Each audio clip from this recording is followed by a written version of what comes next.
Yes, okay. Okay students, आज हमारा chapter number 3 का 6th लेक्चर है। थैंक यू बेटा। और टॉपिक्स में है हाइड्रोजन स्पेक्ट्रम।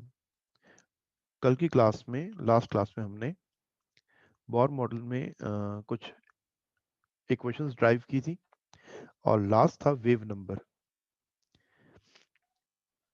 ठीक है, अब बोर मॉडल जो है उसको जस्टिफाई कैसे करेंगे वो सही है।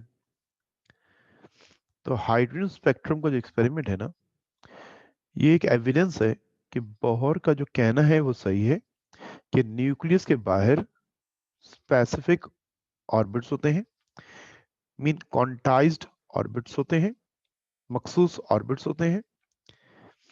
और जब इलेक्ट्रॉन इन ऑर्बिट्स में मूव करता है तो उनकी एनर्जी में चेंज आता है। हाइड्रोजन स्पेक्ट्रम जो है, एक डिस्चार्ज ट्यूब के अंदर आप हाइड्रोजन गैस को फिल्ड करें और इलेक्ट्रिक करंट पास करें तो उसमें से एनर्जी की वेव्स निकलती हैं। हम उस एनर्जी वेव को जब पास करते हैं प्रिज्म में से, तो ये देखा कि वो प्रिज्म में पास होने से वो स्प्लिट हो गई 4 कलर लाइंस के अंदर। इसका मतलब है कि जो एनर्जी इमिट हो रही है वो कोई सिंगल वेव नहीं है, बल्कि वो 4 different waves, energy waves produce हो रही हैं। उनमें जो लो एनर्जी है वो रेड कलर की लाइन है और जो सबसे हाई एनर्जी है वो ये वॉलेट कलर की लाइन है। ओके, तो इस मॉडल को, इस स्पेक्ट्रम को पढ़ने का मकसद बोहर मॉडल की वेरिफिकेशन करना है। ओके, ये एक्सपेरिमेंट परफॉर्म हुआ है 1885 में। 1885 में 1876 में डिस्चार्ज ट्यूब एक्सपेरिमेंट हुआ था और कैथोड डिस्कवर हुई थी। बामर साइंटिस्ट है, इन्होंने हाइड्रोजन से मिलने वाला जो स्पेक्ट्रम है उसको स्टडी किया कि हाइड्रोजन गैस जब फिल करते हैं तो उसमें से जो कलर्स मिलते हैं उनका कॉज क्या है। दोबारा फिगर देखिएगा कि ये डिस्चार्ज ट्यूब है। ठीक है, इसमें से जो एनर्जी की वेव प्रोड्यूस हो रही है उसको हमने पास किया स्लिट्स में से ताकि वो सिंगल बीम बन जाए और उसको स्ट्राइक किया प्रिज्म पे। तो प्रिज्म में से गुजरने के बाद ये एनर्जी वेव 4 कलर लाइंस में ब्रेकअप हो रही है। ये एक्सपेरिमेंट परफॉर्म करने वाला साइंटिस्ट जो है वो क्या है, बामर। और एक्सपेरिमेंट परफॉर्म हो रहा है 1885 में। इस साइंटिस्ट ने क्या ऑब्जर्व किया एक्सपेरिमेंट में, he found a series of colour lines. ये 4 कलर लाइंस इसने ऑब्जर्व किए इन विजिबल रीजन। वो एनर्जी की वेव्स जो हमें विजिबल हैं, हम तमाम एनर्जी वेव्स को देख नहीं सकते हैं। अगर एनर्जी जो है विजिबल से ज्यादा होगी, मसलन एनर्जी की वेवलेंथ जो है, energy travels in the form of waves, और वेव्स को हम वेवलेंथ, फ्रीक्वेंसी, वेव नंबर से उसको डिफाइन कर सकते हैं, पहचान सकते हैं। अगर आपकी एनर्जी वेव की वेवलेंथ 4000 से कम है तो आप नहीं दे सकते। 8000 एंगस्ट्रॉम से ज्यादा है तब भी आप उस एनर्जी को नहीं दे सकते हैं। विजिबल रीजन, विजिबल जो रेंज है एनर्जी की, जो 7 कलर्स हैं रेनबो के, ये विजिबल रीजन का मतलब ये है।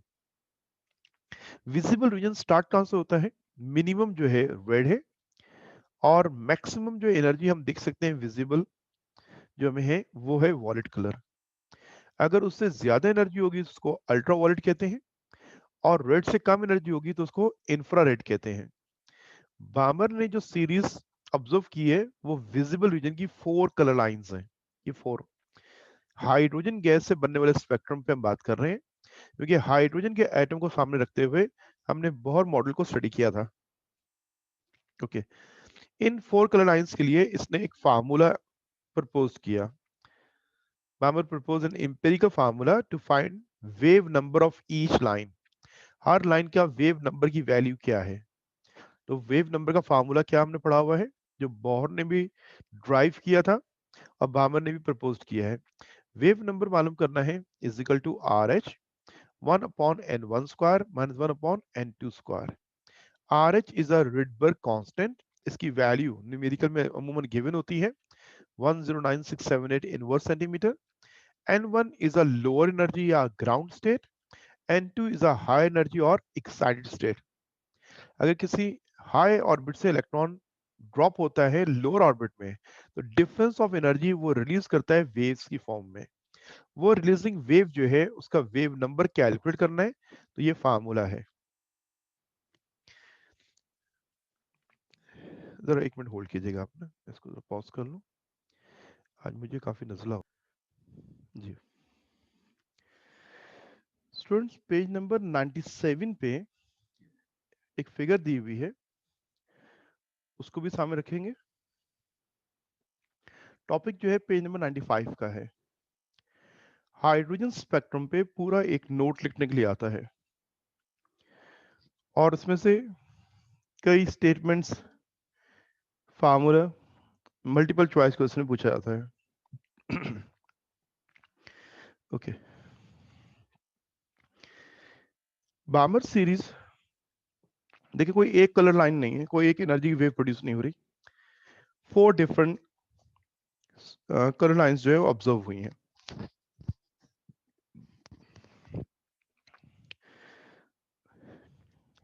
ये जो कलर लाइंस हैं, इनको कैलकुलेट करने का एक फार्मूला है, wave number is equal to R H 1/n1 square minus 1/n2 square. n1 क्या है?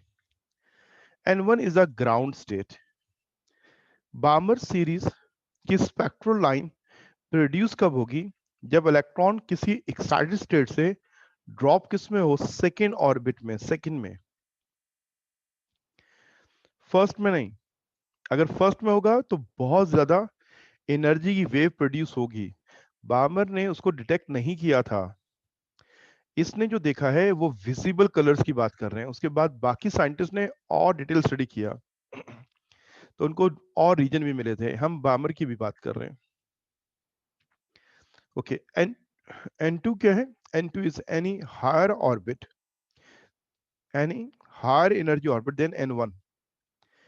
n1 से हायर एनर्जी कोई भी ऑर्बिट, 3 हो, 4 हो, 5 हो, 6 हो। ऑर्बिट्स टोटल 7 है। मैक्सिमम ऑर्बिट्स कितने हैं? 7। ओके, अब जो एनर्जी की वेव प्रोड्यूस हो रही है, उनका वेव नंबर का रेंज क्या होगा? Range 15,000 to 25,000। सबसे लो है वो कौन सी है? 15,000। और सबसे मैक्सिमम जो एनर्जी प्रोड्यूस होगी वो कौन सी है? 25,000। वेव नंबर की वैल्यू कह रहा हूं। ये विजिबल रीजन की वेव्स की एक रेंज है। आप बुक पेज नंबर 97 पे देखोगे तो टॉप पे एक इस तरह फिगर बना हुआ है।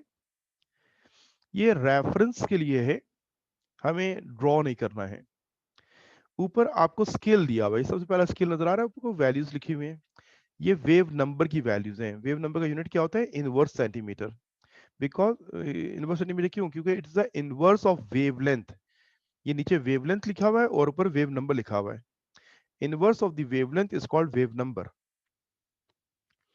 Wave number 1,80,000, 60, 40, 20, 10,000। Left to right ये वेव नंबर की वैल्यू डिक्रीज हो रही है। वेव नंबर में हम बात कर रहे हैं, वेवलेंथ की बात नहीं कर रहे, ठीक है? अगर आप नेट पे सर्च करते हैं, किसी और रेफरेंस बुक लेते हैं, तो उसमें हो सकता है कि वो आपको रेंज देंगे। अमूमन वेवलेंथ भी दी जाती है।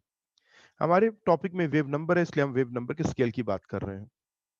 ओके, अब जब ये वेव नंबर की वैल्यू, अगर वेव नंबर की वैल्यू 1 लाख है, अगर एनर्जी प्रोड्यूस हो रही है और उसकी वेव नंबर की वैल्यू 1 लाख के करीब है, तो वो इतनी हाई एनर्जी है जो हम अपनी आंख से नहीं देख सकते। उसको कहते हैं अल्ट्रा वॉयलेट रीजन। ये मैंने विजिबल कलर्स यहाँ पे प्लेस किए हैं। बुक की फिगर में ज़्यादा इस तरह की कलर्स तो पिक्चर नहीं है वहाँ पे। जिसको विजिबल कह रहे हैं वो विजिबल क्या है बेटा? देखें, विजिबल जो है ये वो एनर्जी की वेव्स हैं जो हम देख सकते हैं। उसमें लोएस्ट एनर्जी रेड होती है और हाईएस्ट एनर्जी जो हमारी आंख देख सकती है वो वॉलेट कलर होता है। ओके, इस वॉलेट से ज्यादा होगा तो क्या होगा, अल्ट्रा वॉलेट, फार अल्ट्रा वॉलेट। और रेड से कम अगर एनर्जी प्रोड्यूस होगी उसको क्या कहते हैं, इंफ्रारेड कहते हैं। बामर की प्रोड्यूस होने वाली जो सीरीज है, ये स्पेक्ट्रम जो मिल रहा है आपको, वो विजिबल रीजन में है। और विजिबल रीजन की मैंने रेंज क्या बताई आपको, 15,000 से लेकर 25,000। तो ये हमारी पहली सीरीज है हाइड्रोजन स्पेक्ट्रम। अब इसके बनने का कॉज क्या है कि इलेक्ट्रॉन एटम के अंदर, इलेक्ट्रॉन स्पेसिफिक ऑर्बिट्स में होते हैं, और जब वो एक ऑर्बिट से दूसरे ऑर्बिट में आते हैं तो डिफरेंस ऑफ एनर्जी रिलीज कर रहे होते हैं। आप n1 की वैल्यू 2 लीजिए, तो 2 का स्क्वायर क्या हो जाएगा 4। n2 की वैल्यू इनमें से कोई पुट कीजिए और उसका स्क्वायर लेकर फिर एलसीएम लेके कैलकुलेट करें, आपका वेव नंबर इसी रेंज में आ रहा होगा। तो बामर वो सीरीज है, इसमें जो की पॉइंट्स है वो कौन से हैं, साइंटिस्ट नेम क्या है बामर, ऑब्जर्व होने वाला रीजन कौन सा है, विजिबल, विजिबल। और विजिबल बामर सीरीज प्रोड्यूस होने की वजह क्या है, n1 की वैल्यू है, n1। क्योंकि n2 की वैल्यू तो वेरिएबल है ना, n1 इज अ फिक्स्ड। कोई भी इलेक्ट्रॉन किसी भी ऑर्बिट से जब ड्रॉप होके सेकंड में आता है, सेकंड में, तो जब सेकंड में आएगा तो जितनी भी एनर्जी प्रोड्यूस होंगी, 3 से सेकंड में आए, 4 से आए, 5 में से आए, वो सारी एनर्जी जो है वो इस विजिबल रीजन की होंगी। ठीक है,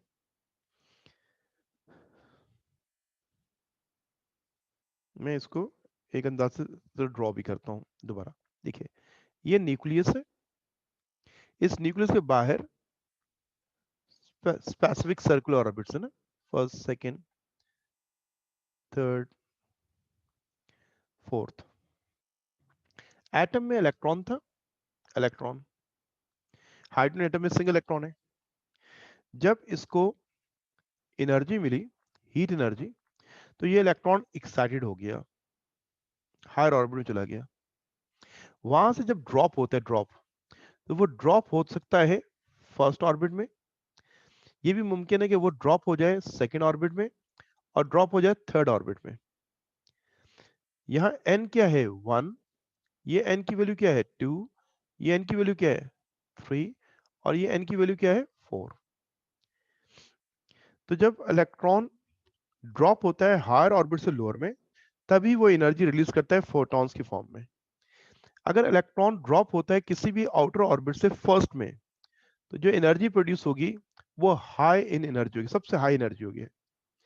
और जब 2 में ड्रॉप होगा तो उसकी एनर्जी एन वाले ऑर्बिट पे ड्रॉप होने वाली एनर्जी से लेस होगी। तो बामर सीरीज जो प्रोड्यूस हो रही है वो तब प्रोड्यूस होती है जब कोई इलेक्ट्रॉन कहाँ आके ड्रॉप होता है, सेकेंड ऑर्बिट में। अगर वो फर्स्ट में ड्रॉप हो जाए तो ये इतनी हाई एनर्जी होगी जो बामर ने डिटेक्ट नहीं की थी, बाद में और लोगों ने आके इसको डिटेक्ट किया। तो इन सीरीज को हमने साइंटिस्ट के नेम पे रखा हुआ है। पहली सीरीज है बामर सीरीज। उसकी खास बात क्या है, दोबारा देखिए, खास बात कि इलेक्ट्रॉन किसी भी एक्साइटेड स्टेट से जब ड्रॉप किस में होगा, सेकेंड में होगा। अगर फर्स्ट में होगा तो वो फिर बामर की सीरीज नहीं है, वो विजिबल कलर्स नहीं है, इसको लाइमन सीरीज कहते हैं। नंबर 2 कौन सी है, लाइमन सीरीज। इसको मैंने कहा तो नहीं आपको कि इसको कॉपी करें, इसको नोट्स में से, बुक से पढ़िएगा और याद कीजिएगा। वेव नंबर का फार्मूला जो है उसमें n1 की वैल्यू चेंज करके हम ये सीरीज ड्राइव कर रहे हैं। अब देखिए, लाइमन एक और साइंटिस्ट है, इसने भी हाइड्रोजन स्पेक्ट्रम को दोबारा स्टडी किया और उसने एक और कलर की लाइंस का रीजन डिटेक्ट कर लिया, और वो कौन सा है, अल्ट्रा वॉयलेट रीजन। इस रीजन की जो वेव्स हैं उनको कैलकुलेट करने का फार्मूला क्या है, फार्मूला वही है, wave number is equal to R H 1/n1 square minus 1/n2 square. Balmer से और लाइमन में जो डिफरेंस आ रहा है वो कहाँ आ रहा है, n1 में बस आ रहा है। कि ग्राउंड स्टेट फिक्स्ड क्या है 1, अगर इलेक्ट्रॉन फर्स्ट ऑर्बिट में ड्रॉप होता है किसी भी हायर ऑर्बिट से, सेकंड से, थर्ड, फोर्थ, फिफ्थ से, तो जो एनर्जी प्रोड्यूस होगी वो इतनी ज्यादा होगी कि वो विजिबल नहीं होगी, उसको अल्ट्रा वायलेट रेस कहते हैं। और उनका रेंज क्या होगा? 80,000 टू 1,06,000। बामर की जो हाईएस्ट वेव नंबर की वैल्यू है वो 25,000 में लिखवाई थी, अभी आपको बताया था ना।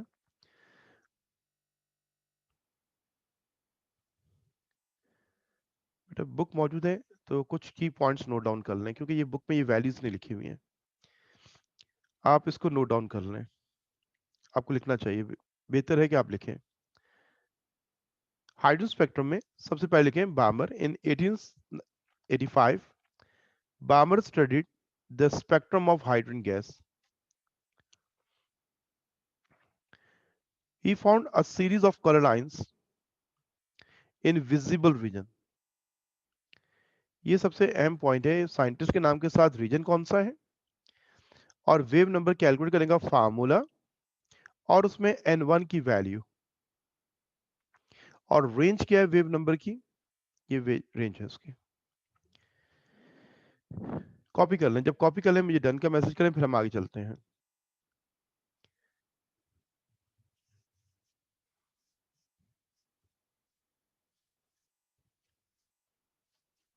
कॉपी कर लें या स्क्रीनशॉट भी ले सकते हैं आप इसका।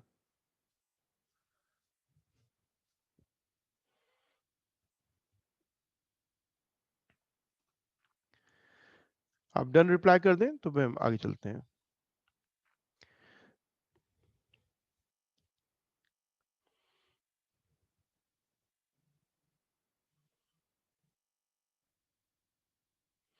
ओके, सबने कर लिया कॉपी? कोई किसी का वेट तो नहीं करना मुझे?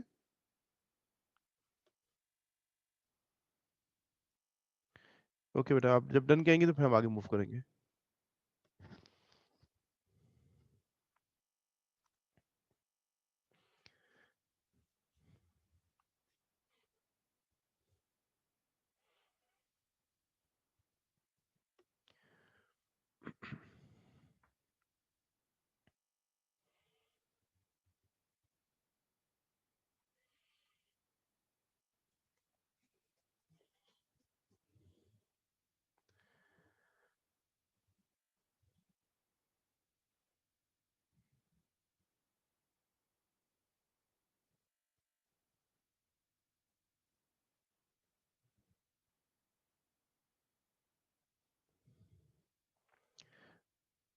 नुमान, अब आपका वेट कर रहे हैं हम।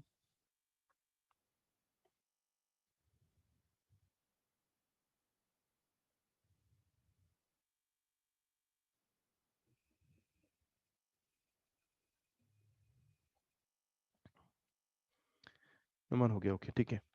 अब बेटा हेडिंग डालिएगा Lyman series. Lyman series heading डालिए, साथ साथ कॉपी करेंगे। लाइमन सीरीज, इस साइंटिस्ट ने जो एनर्जी की वेव्स डिटेक्ट की उनका रीजन कौन सा है? Ultra violet region. Lyman series की ऑब्जर्व होने वाली कलर लाइंस जो हैं वो सीरीज हैं कलर की लाइंस की, और वो कौन सी सारी? Ultra violet region. पहली बात तो हमें ये मालूम होनी चाहिए। अब उस कलर लाइंस को कैलकुलेट करने का फार्मूला क्या है? फार्मूला वही वेव नंबर वाला है। Wave number is equal to R H 1/n1² minus 1/n2²। यहाँ पे ये स्पेक्ट्रम कैसे प्रोड्यूस होगा? जब n1 की वैल्यू क्या होगी? n1 की वैल्यू 1।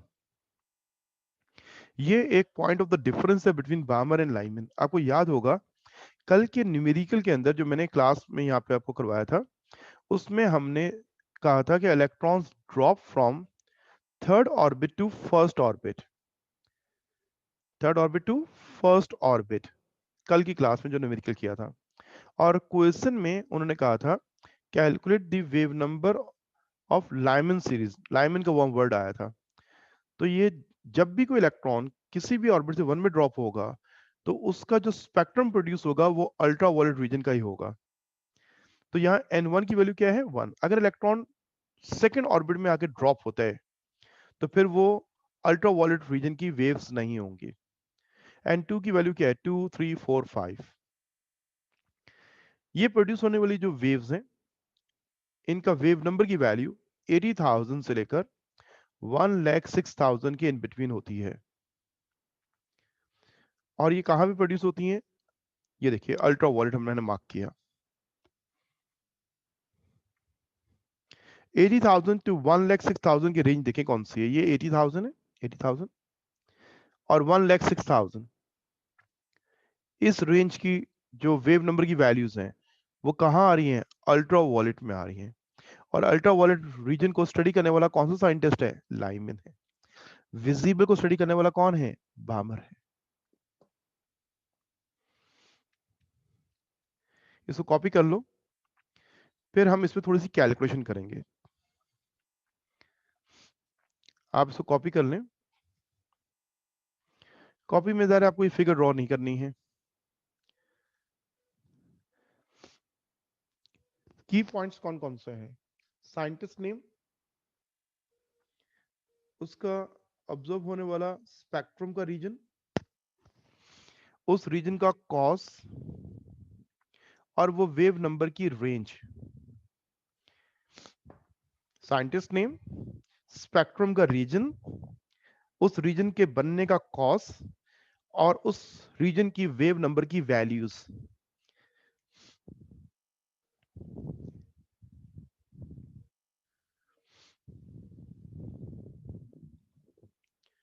कॉपी कर लीजिए, फिर मुझे रिप्लाई करेंगे तो फिर हम आगे बात करेंगे, ठीक है? उम्मीद है कि कॉपी कर लिया होगा सबने ना, ये सबने कॉपी कर लिया होगा इसको। अब मैं थोड़ा सा यहाँ स्पेस लेकर और कुछ कैलकुलेशंस करने जाऊंगा। ओके, आइए हम कुछ कैलकुलेशंस करेंगे। ओके, मैं जो क्या नाम है ऑर्बिट्स हैं उनको यहाँ ड्रॉ कर रहा हूँ कि ये एनर्जी के लेवल्स हैं। सपोज करेंगे ये हमारा फर्स्ट एनर्जी लेवल है। इससे हायर एनर्जी लेवल कौन सा है? सेकेंड। फिर कौन सा है? Third, fourth, fifth. अगर इलेक्ट्रॉन ड्रॉप होता है किसी आउटर ऑर्बिट से फर्स्ट में, तो ये जो स्पेक्ट्रम बनेगा इसको लाइमन सीरीज कह रहे हैं। लाइमन। फिर से ड्रॉप हो फोर्थ से, थर्ड से, सेकंड से। और अगर इलेक्ट्रॉन ड्रॉप होता है किसी हायर ऑर्बिट से सेकंड में, तो जो स्पेक्ट्रम प्रोड्यूस होगा इसे हम कह रहे हैं बामर सीरीज।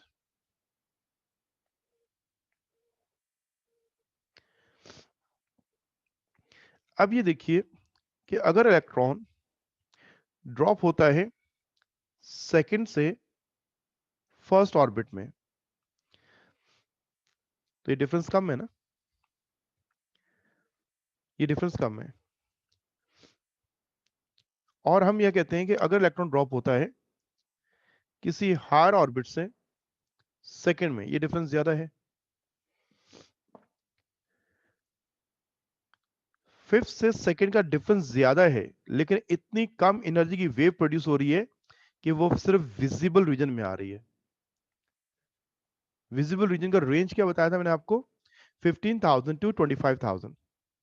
और सेकंड से फर्स्ट में डिफरेंस कम है, लेकिन डिफरेंस कम ये नजर आ रहा है आपको, लेकिन एनर्जी इतनी ज्यादा प्रोड्यूस हो रही है कि ये आपका अल्ट्रा वायलेट रीजन बन रहा है। अल्ट्रा वायलेट रीजन बन रहा है। क्या आप मान सकते हैं कि ऐसा है?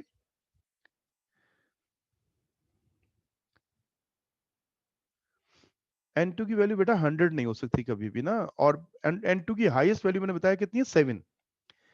क्योंकि ऐसा कोई भी एटम इस कायनात में मौजूद नहीं है जिसके पास 8 ऑर्बिट्स हों। कितने? 8। N2 की वैल्यू 8 नहीं हो सकती। N2 की हाईएस्ट वैल्यू कितनी हो सकती है? 7।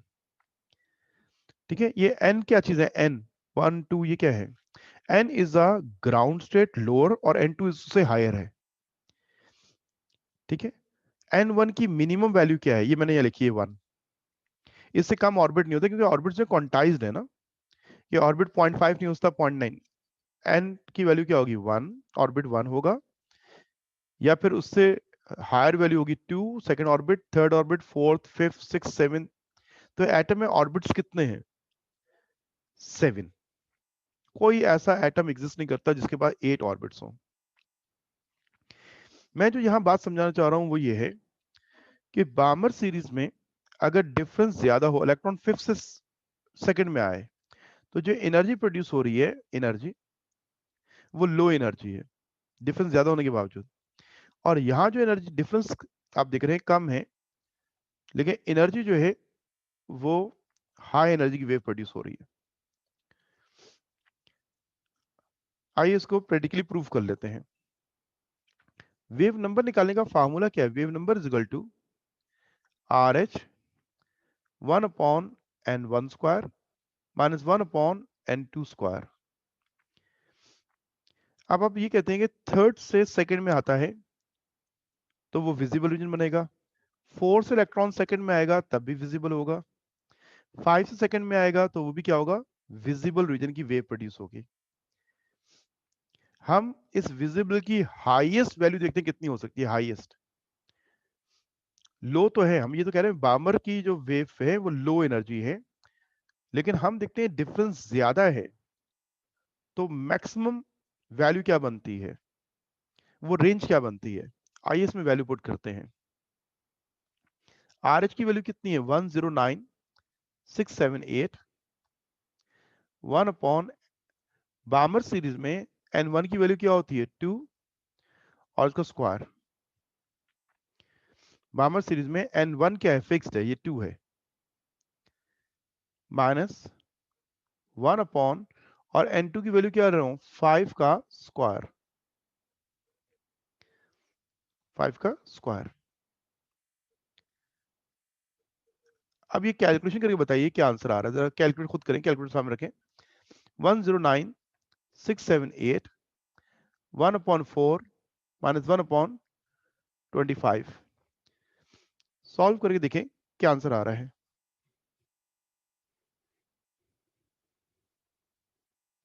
वेव नंबर की जो वैल्यू आ रही है ये जरा निकाल के बताइए क्या आंसर आ रहा है आपके पास, कैलकुलेट कीजिए इसको।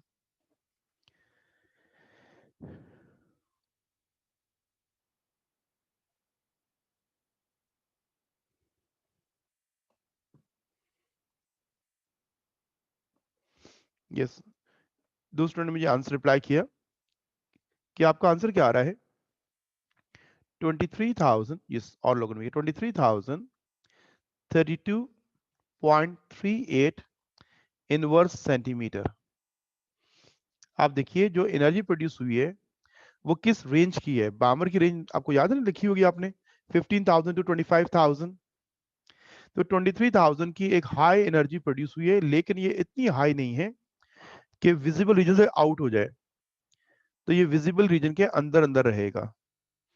मैं जो यहां समझाना चाह रहा हूं वो ये है कि ये जो जुनेद, ये हमने कल बात की थी, आर एच की वैल्यू कांस्टेंट होती है, ठीक है। तो इसलिए क्लास में अगर रेगुलर रहते हैं तो फिर सवाल को रिपीट करना मुनासिब नहीं है।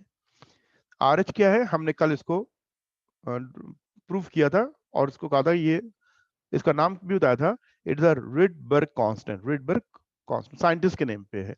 और ये कांस्टेंट की वैल्यू ड्राइव कैसे होती है, कौन कौन से कांस्टेंट्स में इंक्लूडेड है, तो कल हमने एक एक्सप्रेशन ड्राइव किया था, वहां ये बात कर चुके हैं हम। एनीहाउ, मेरा यहाँ पे जो असल बात आपको समझाने का वो क्या है कि लाइमन जो है, मैं कहता हूँ उसमें हाई एनर्जी की वेव प्रोड्यूस होती है इस सीरीज के अंदर। तो मैं ये कह रहा हूँ कि ये जो डिफरेंस है सेकंड से इलेक्ट्रॉन फर्स्ट में आता है, ये डिफरेंस ज्यादा नहीं है। जो हमें जो ऑब्जर्व हो रहा है, जो महसूस हो रहा है, वो ये डिफरेंस ज्यादा नहीं है। हम इसको लेके देखते हैं और देखते हैं कौन सी एनर्जी की वेव प्रोड्यूस होती है। अगर इलेक्ट्रॉन जो है वो सेकंड ऑर्बिट से फर्स्ट में आता है, तो मैं ये कह रहा हूं कि डिफरेंस कम नजर आ रहा है जो आपको, लेकिन जो एनर्जी प्रोड्यूस हो रही है वो बहुत ज्यादा एनर्जी प्रोड्यूस हो रही है। वो आपकी बामर की हाईएस्ट एनर्जी में से भी ज्यादा होगा। देख लेते हैं हम।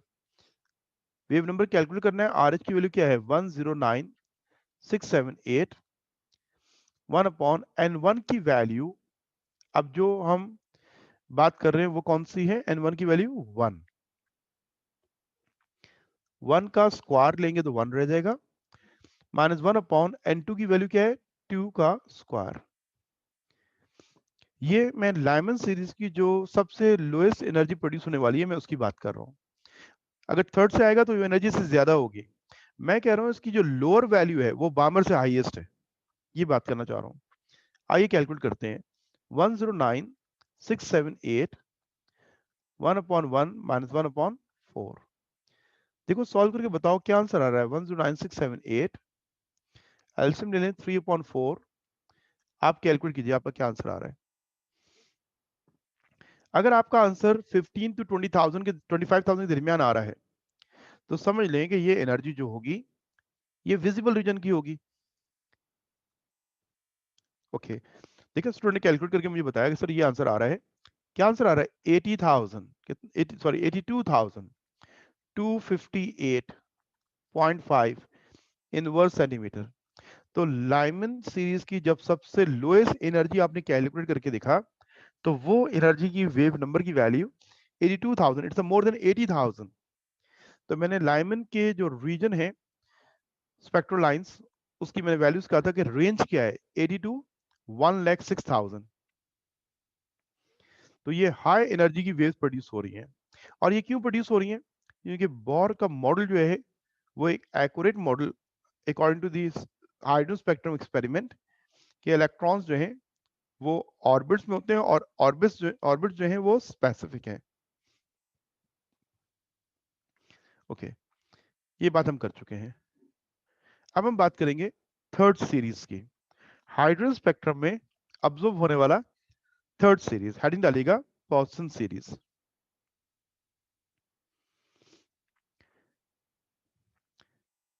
अगर इलेक्ट्रॉन ड्रॉप होता है फर्स्ट में तो लाइमन है, 2 में होता है तो बामर है। अगर थर्ड में ड्रॉप होता है, ये जरूरी नहीं है कि electron excited state 6th orbit में चला गया तो वापस वो लाजमी 1 में आए, नहीं, वो 4 में आ सकता है, 5 में आ सकता है, 3 में, 2, 1 में।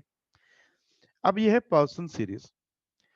ये जो एनर्जी प्रोड्यूस हो रही है ये विजिबल की रेड कलर लाइन से लो एनर्जी की वेव्स है, इनको इंफ्रारेड रीजन कहते हैं।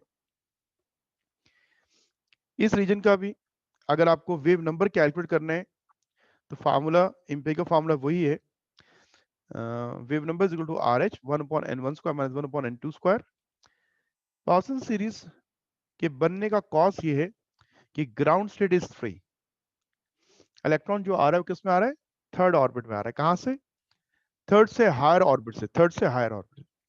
सेकंड से इलेक्ट्रॉन अगर थर्ड में जाता है तो ये रिलीज एनर्जी नहीं होगी, ये एब्जॉर्ब होती है। एनर्जी कब रिलीज कब होती है? When electron jump from higher to lower orbit. Okay, ये इतनी कम एनर्जी की वेव्स हैं, इनकी एनर्जी वैल्यू कम है कि इनका वेव नंबर 5,000 टू 9,000 के इन बिटवीन होता है।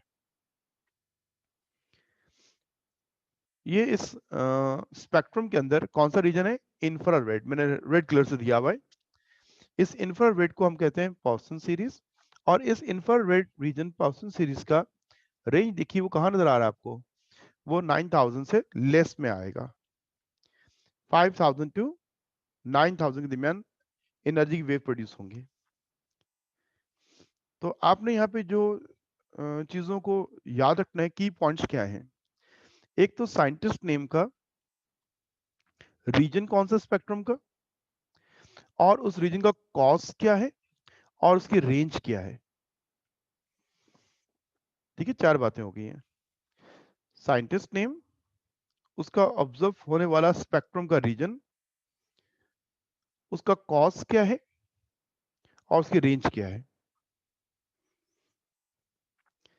इसके बाद दो और सीरीज प्रोड्यूस हो सकती हैं। एक को कहते हैं ब्रैकेट सीरीज।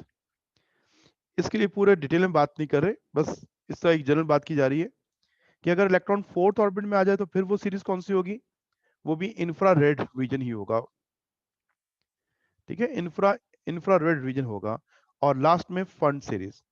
अगर इलेक्ट्रॉन फिफ्थ ऑर्बिट ड्रॉप होता है तो ये होगा इंफ्रारेड रीजन, ये भी होगा। इनके लिए कोई कैलकुलेशन नहीं करने की जरूरत है। 3 मेन सीरीज हैं, लाइमिन, बामर, पॉस्सन।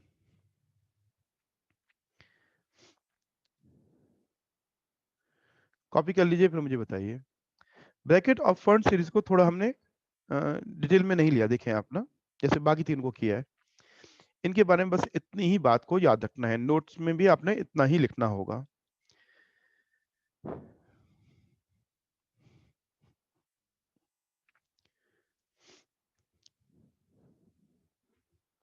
आप डन कर रिप्लाई करें तो मैं नेक्स्ट स्लाइड पे मूव करूंगा।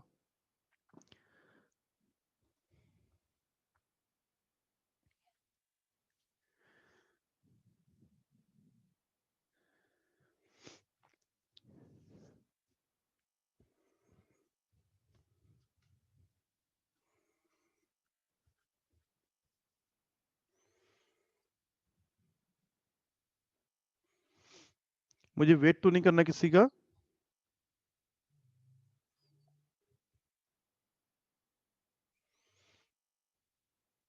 ओके,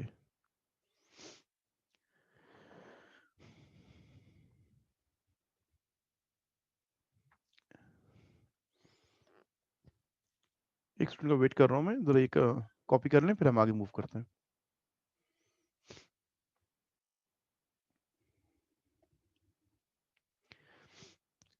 आप ये याद रखिएगा कि नेक्स्ट टेस्ट जो भी होगा वो चैप्टर नंबर 3 में जितना हमने पढ़ा है सब आएगा, और उम्मीद है कि नेक्स्ट टेस्ट जो आपका केमिस्ट्री का होगा वो कैंपस पे होगा, फिजिकली होगा, तो उसके अंदर मल्टीपल चॉइस क्वेश्चन भी होंगे, उसके अंदर शॉर्ट भी होंगे और डिटेल क्वेश्चन भी होंगे। हाँ नूर, आप रिकनेक्ट कर लें बेटा, रिकनेक्ट कर लें, मैं भी आपको वेट कर लूंगा थोड़ा सा, आप आ जाएं। ओके,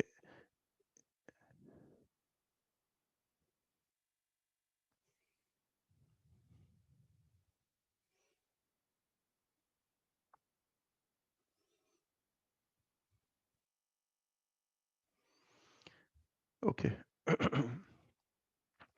अब हम ये जितना भी हमने बात की है, डिफरेंट डिफरेंट सीरीज है, एक जनरल फार्मूला बनाने जा रहे हैं, जनरल एक्सप्रेशन। और वो क्या है? Wave number is equal to R H 1/n1 square minus 1/n2 square.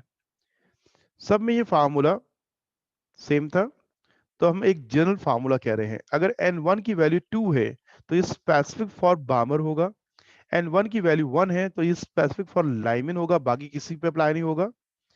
हम ये कहते हैं कि इसको जनरल फॉर्म में लिखते हैं। n1 कौन है?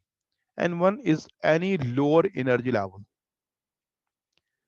n2 क्या होगा? कोई भी हायर एनर्जी लेवल। कोई भी लोअर एनर्जी लेवल जो है वो n1 है, और हायर एनर्जी लेवल क्या होगा? n2 होगा। तो हमने एक जनरल एक्सप्रेशन ले लिया। अब ये देखिए कि लाइमन सीरीज कौन सी है। जब इलेक्ट्रॉन का ट्रांजिशन होता है from any shell to first shell, electron किसी भी शेल से इलेक्ट्रॉन किसी भी शेल से अगर फर्स्ट में आता है तो वो लाइमन सीरीज है। इलेक्ट्रॉन किसी भी हायर शेल से सेकंड में आता है तो वो बामर सीरीज है। इलेक्ट्रॉन किसी भी शेल से थर्ड में आता है तो पॉसन सीरीज है। किसी भी आउटर ऑर्बिट से फोर्थ में आता है, ड्रॉप होता है, तो वो ब्रैकेट सीरीज है। और अगर वो फिफ्थ शेल में आके ड्रॉप होता है तो वो फंड सीरीज है। तो ये अब हमारा एक जनरल एक्सप्रेशन हो गया, और यूं हमारा ये टॉपिक जो है मुकम्मल हो गया, एटॉमिक थ्योरी वाला।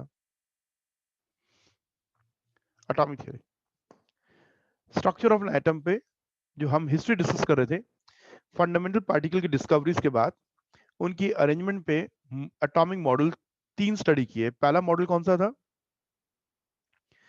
Thompson model, plum pudding. वो डिस्कार्ड किया गया रदरफोर्ड के एक्सपेरिमेंट की वजह से। रदरफोर्ड के एक्सपेरिमेंट दो मेन ड्रॉबैक थे, उनको आंसर किया है बोर ने प्लैंक्स क्वांटम थ्योरी को इस्तेमाल करते हुए, एनर्जी के क्वांटाइज्ड कॉन्सेप्ट को लेते हुए उसने इसको आंसर किया।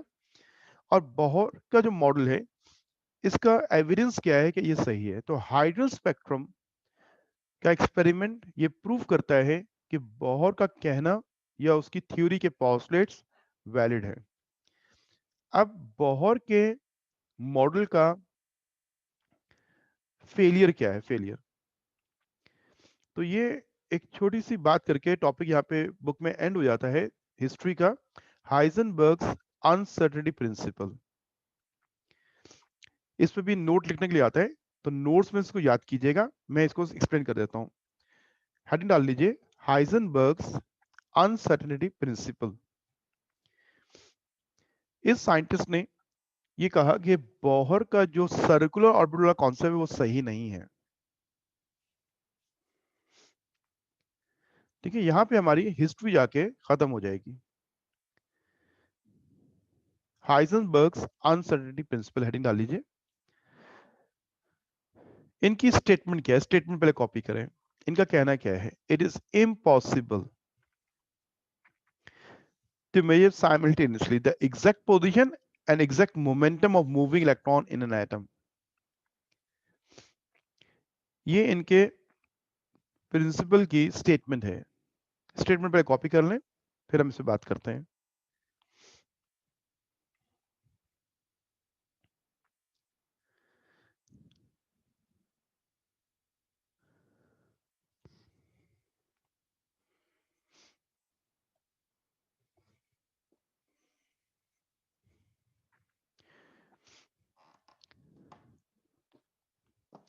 हाइजेनबर्ग्स अनसर्टेनिटी प्रिंसिपल बोर मॉडल को फेल करता है।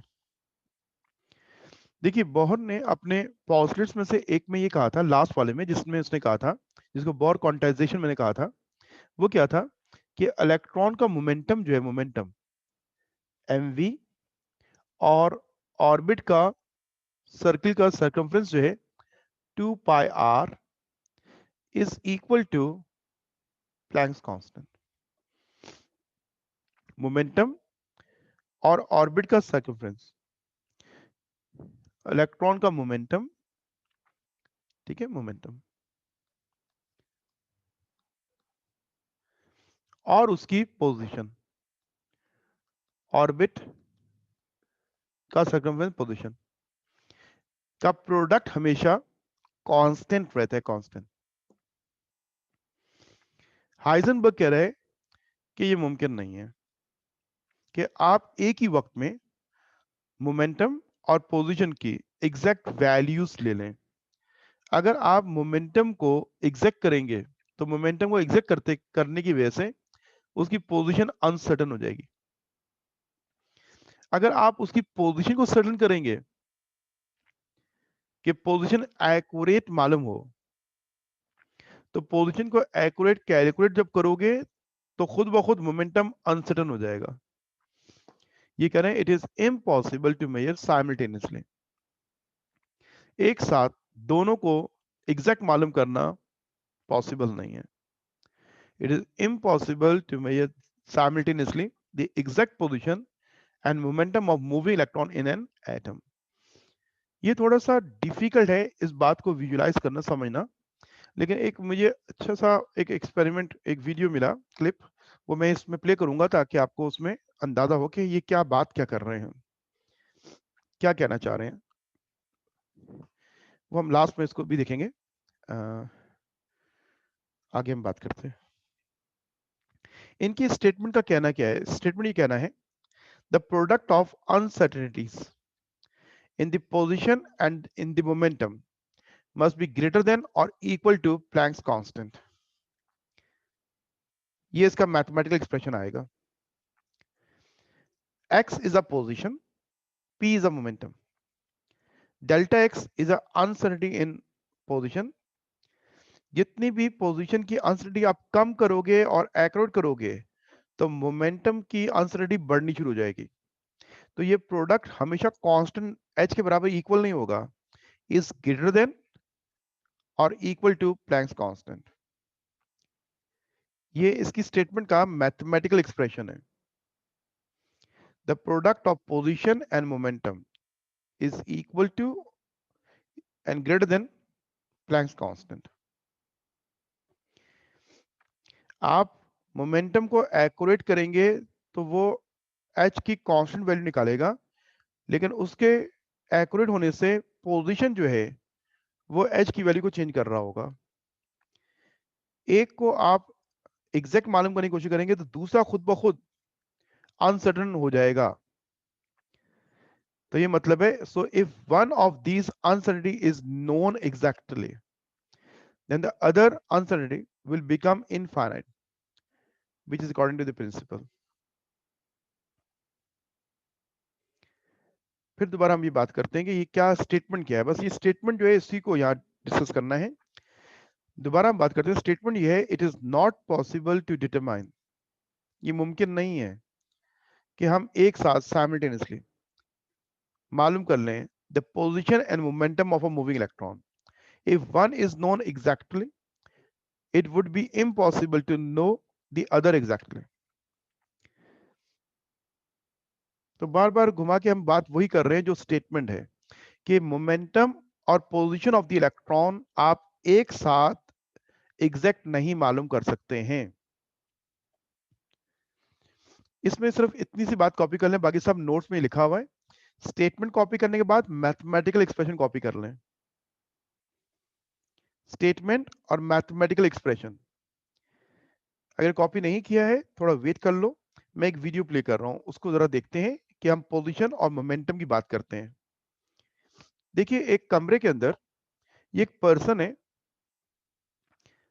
हमने इसको ब्लाइंड क्यों कर दिया? ब्लाइंड क्योंकि हमें इलेक्ट्रॉन नजर नहीं आता। हम इलेक्ट्रॉन को लोकेट करना चाहते हैं वो एटम में कहां पे है। तो हम इलेक्ट्रॉन को देखने के लिए कोई लाइट यूज करेंगे, फोटोन यूज करेंगे। तो ये एक ब्लाइंड पर्सन है, ये इस बॉल की पोजीशन को मालूम करना चाहता है, पोजीशन को। अभी ये रूम में मूव कर रहा है, इसको बॉल की पोजीशन नहीं मालूम हो रही है, और ये बॉल जो है इज एन इलेक्ट्रॉन।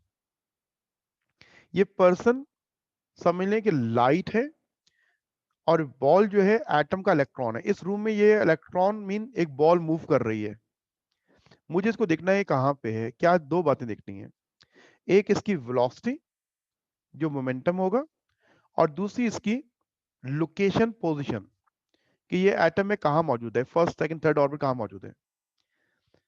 अब यह देखिएगा, ये देखिए कि बॉल मूव हो रही है, एक कांस्टेंट वेलोसिटी से मूव कर रही है, ठीक है। जब वो वेलोसिटी उसकी कांस्टेंट है, एग्जैक्ट वेलोसिटी से वो मूव कर रहा है अपनी, तो हमें वो नजर नहीं आ रहा है।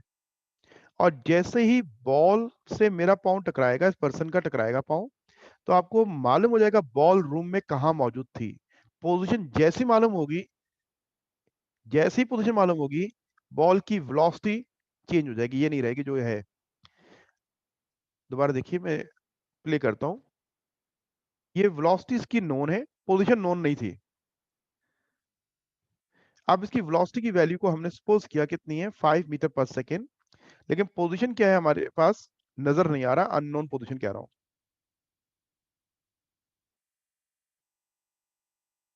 जैसे ही टकराया, जैसे ही पाँव टकराया बॉल से, वो एक कांस्टेंट वेलोसिटी से बॉल मूव होती आ रही है। जैसे ही मेरा पाँव टकराया, हिट हुआ, तो वो बॉल जो है वो फास्ट मूव कर गई। तो पाँव टकराते ही मुझे उसकी पोजीशन तो मालूम हुई, लेकिन उसके टकराने से क्या हुआ, पोजीशन के मालूम होने से क्या हुआ, उसका वेलोसिटी चेंज हो गया, बॉल जो है फास्ट हो गई। देखिए ऐसा ही है।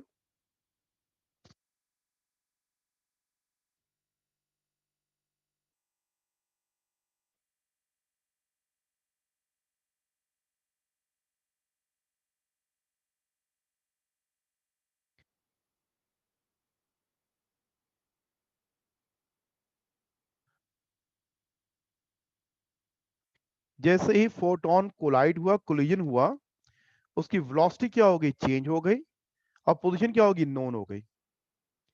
जब तक इलेक्ट्रॉन को देख नहीं रहे थे, पोजीशन जब तक मालूम नहीं थी, उसकी वेलोसिटी कांस्टेंट थी, मोमेंटम उसका एग्जैक्ट था, और जैसे ही वो हमें नजर आया तो उसकी पोजीशन कंफर्म हुई, एग्जैक्ट पोजीशन मालूम हुई हमें। जैसे जैसे ही मैंने उसकी पोजीशन को फाइंड किया, खुद ब खुद उसकी मोमेंटम की वैल्यू क्या होगी, चेंज मीन उसकी वेलोसिटी चेंज होगी।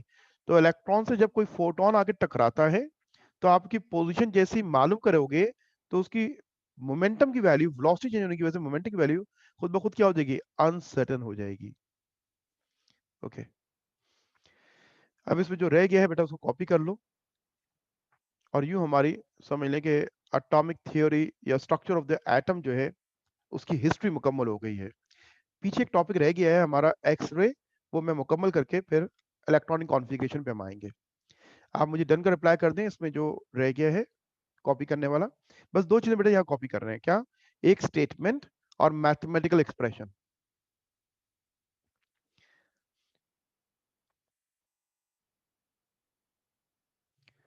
कर लिए सबने कॉपी ना? ओके बेटा, अब आ जाओ, नेक्स्ट टॉपिक है एक्स रेज। इसको भी नोट्स में से और बुक से पढ़ना है, मैं सिर्फ यहाँ एक्सप्लेन कर रहा हूँ, ठीक है?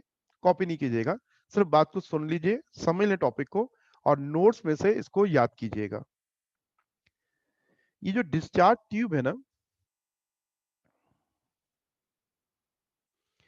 बेटा, ब्लाइंड ना करें का मतलब क्या है? ब्लाइंड इसलिए कर रहे हैं कि एटम के अंदर आपको क्या इलेक्ट्रॉन नजर आ रहे हैं, हमें इलेक्ट्रॉन नजर नहीं आ रहे, इसलिए हम ब्लाइंड की ही बात करेंगे। अगर आप एटम में इलेक्ट्रॉन देख रहे हैं ना, तो फिर आप दोनों चीजें एक साथ मालूम कर सकते हैं। हम किसी भी एटम के इलेक्ट्रॉन नहीं देख सकते, तो इलेक्ट्रॉन को देखने के लिए हम ब्लाइंड हैं। आपसे कहा जाता है कि बताओ एटम कैसा है, क्या एटम दिख सकते हो? नो। मैं कहता हूं बताओ फुटबॉल कैसी है, आप दिख सकते हैं। अगर वो कलर्ड है तो आप बताएंगे कलर कौन कौन से कलर उसमें से मालूम है। जब एटम को हम नहीं देख सकते तो हम अपने आप को एज अ ब्लाइंड पर्सन कहते हैं, तो फिर उसको देखने के लिए हम कोई लाइट यूज करते हैं, कोई एनर्जी यूज करते हैं, और वो एनर्जी जो है वो जब टकराती है इलेक्ट्रॉन से, तो फिर इलेक्ट्रॉन का मोमेंटम लाजमी चेंज हो जाता है।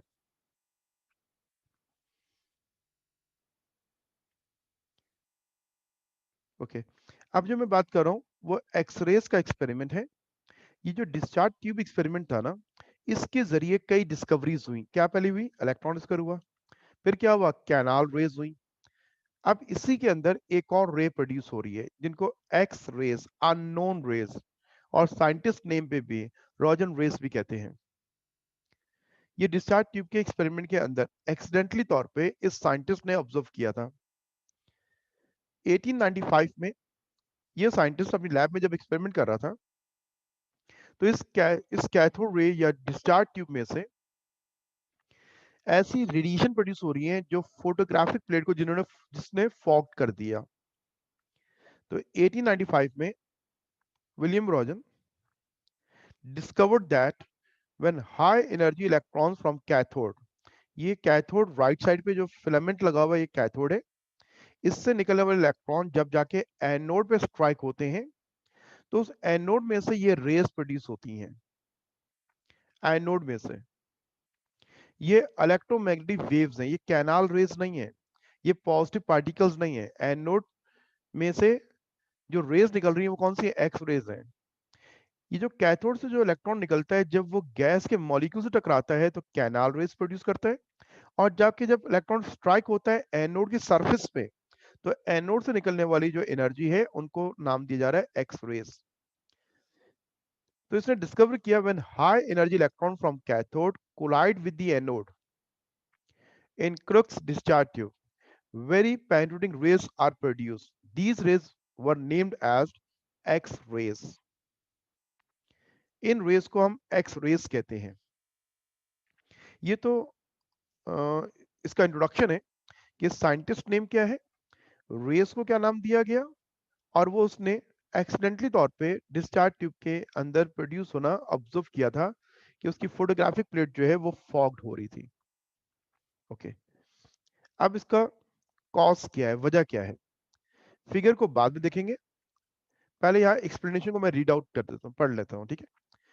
ये वजह क्या है, क्या होता है, ये ऐसा क्यों होता है, ये रेस कहाँ से क्यों प्रोड्यूस होती हैं? जब कोई इलेक्ट्रॉन जो कैथोड से आ रहा है ना, वो जाके कोलाइड करता है एनोड, तो एनोड जो है वो मेटल का है, मेटल के एटम्स हैं, तो वो किसी एटम के अंदर जाके हिट होता है। तो हम ये कह रहे हैं when an electron coming from the cathode strikes the anode, इस डिस्चार्ज ट्यूब के अंदर ये इलेक्ट्रॉन कैथोड रेज प्रोड्यूस होती हैं एट अ लो प्रेशर, और ये जब जाके टकराते हैं एनोड से, तो उस एनोड के जो एटम्स है ना, उनमें से इलेक्ट्रॉन को, ये आने वाला टकराने वाला इलेक्ट्रॉन उस एनोड के एटम के इलेक्ट्रॉन को बाहर कर देता है. It can remove the electron from the inner shell of the atoms. ये रेस प्रोड्यूस कैसे हो रही है, अब जरा फिगर देखिएगा.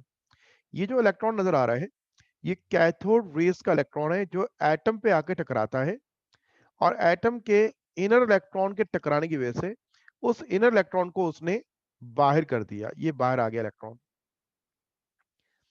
कैथोड रेस मीन इलेक्ट्रॉन आके जब स्ट्राइक होते हैं एनोड के एटम में, तो उस एटम का इनर इलेक्ट्रॉन कोलाइड होने की वजह से ये बाहर निकल गया, इलेक्ट्रॉन चला गया. और जो इलेक्ट्रॉन टकराया था वो इस डायरेक्शन में जा रहा है. ये इलेक्ट्रॉन वो है जो कैथोड से आया था, और ये जो मूवमेंट है ये वो इलेक्ट्रॉन जो एटम का स्ट्राइक होने की वजह से बाहर निकल गया. अब इस एटम के इनर ऑर्बिट में दो इलेक्ट्रॉन जो के ऑर्बिट में है, उनमें से एक इलेक्ट्रॉन निकल गया. जैसे ये इलेक्ट्रॉन निकला, तो हायर ऑर्बिट में से एक इलेक्ट्रॉन इसकी जगह आता है, ड्रॉप होता है. जैसे ही इलेक्ट्रॉन इनर ऑर्बिट का बाहर जाता है, एटम अनस्टेबल होता है, तो उस एटम के बाहर ऑर्बिट का कोई भी इलेक्ट्रॉन अंदर गिरता है. जैसे ही वो इलेक्ट्रॉन अंदर की तरफ आएगा, अंदर की तरफ आएगा, तो डिफरेंस ऑफ एनर्जी की वजह से एक एनर्जी की वेव प्रोड्यूस होगी. ये प्रोड्यूस होने वाली एनर्जी की वेव्स जो है, ये है एक्स रेस. तो इसका कॉज क्या है प्रोड्यूस होने का, वो हम यहाँ बात कर रहे हैं. When an electron coming from the cathode strikes the anode in the discharge tube, it can remove the electron from the inner shell of the atoms. तो ये टकराने वाला इलेक्ट्रॉन उन एनोड के एटम्स के इनर इलेक्ट्रॉन को बाहर करता है. जैसे इलेक्ट्रॉन बाहर जाते हैं, due to the removal of this electron, ये जो इनर इलेक्ट्रॉन जैसे रिमूव होता है, द इलेक्ट्रॉनिक कॉन्फ़िगरेशन, ये इलेक्ट्रॉन की जो अरेंजमेंट है of this ion is unstable, वो अनस्टेबल होती है. तो फिर क्या होता है स्टेबिलिटी के लिए, an electron from an orbital of higher energy level, बाहर के एनर्जी लेवल जो हायर एनर्जी लेवल है वहां का इलेक्ट्रॉन जो है वो ड्रॉप होता है इनटू द इनर ऑर्बिटल. और जब वो ड्रॉप होता है तो कैसे क्यों ड्रॉप होता है, तो वो एनर्जी इमिट करेगा by emitting energy in the form of photon, in the form of light, in the form of waves. This photon corresponds to electromagnetic radiation in the X-rays region. ये जो wave produce हो रही है, ये high energy की wave produce हो रही है जो हमें नजर नहीं आ रही होती है. ये इसकी एक्सप्लेनेशन है, जो हमें नजर नहीं आ रही होती है.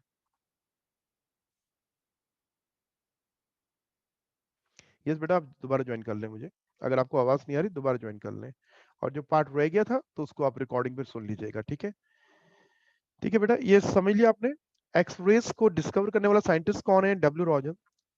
ठीक है, 1895 में उसने ये एक्सपेरिमेंट किया था. और डिस्चार्ज ट्यूब में ये रेस प्रोड्यूस होने का कॉज मैंने समझाया, वो क्या है कि जब कैथोड रेस स्ट्राइक होती है एनोड की सरफेस पे, तो एनोड के एटम के इनर इलेक्ट्रॉन एटम से बाहर निकलता है.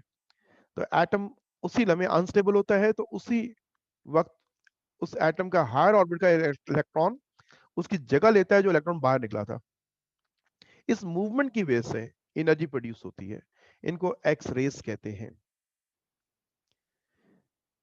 यहाँ पे बेटा हमारा थ्योरी का टॉपिक समझने ऑलमोस्ट मुकम्मल हो गया. अब कुछ हमारी क्या नाम है मैथमेटिकल एक्सप्रेशन की पे बात करेंगे हम, और वो है इलेक्ट्रॉनिक कॉन्फ़िगरेशन. अब मैंने कहा था उसको याद कीजिएगा. अगर याद किया तो टॉपिक आपके लिए आसान रहेगा, नहीं किया तो थोड़ा डिफिकल्ट होगा आपके लिए. और फिर आगे के टॉपिक सारे जो है वो इससे लिंक्ड हैं, इसलिए इनको समझना है. ये टॉपिक है इलेक्ट्रॉनिक कॉन्फ़िगरेशन. हम इसकी थ्योरी को बाद में पढ़ेंगे, पहले हम इसको अप्लाई करेंगे, पहले हम इसको इस्तेमाल करेंगे.